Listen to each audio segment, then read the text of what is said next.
کہ وہاں پر سوالات ہی پروسیکیوشن سے یہ کیے گئے کہ آپ کے پاس اس چیز کا ایویڈنس ہے کہ انہوں نے آگ لگائی کہ نہیں لگائی، اور اگر آگ لگائی تو اس سے جو نقصان ہوا ہے اس کا ایویڈنس کیا ہے۔ دونوں چیزوں کا جواب پروسیکیوشن کے پاس نہیں تھا، لہٰذا بلکہ پروسیکیوشن نے خود اس چیز کو ایڈمٹ بھی کیا کہ سیکشنز بھی غلط لگے ہوئے ہیں۔ اس بات پر فاضل جج صاحب نے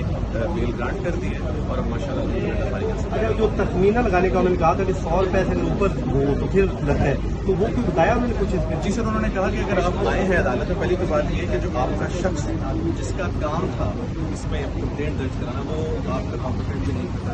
کمپلینٹ کا مطلب اس کا سیکنڈلی اگر شخص خراب ہی لگتا ہے تو اس کے بعد آپ 2 ہنڈریڈ کراس کرتی ہے، کیا انہوں نے آگ لگائی،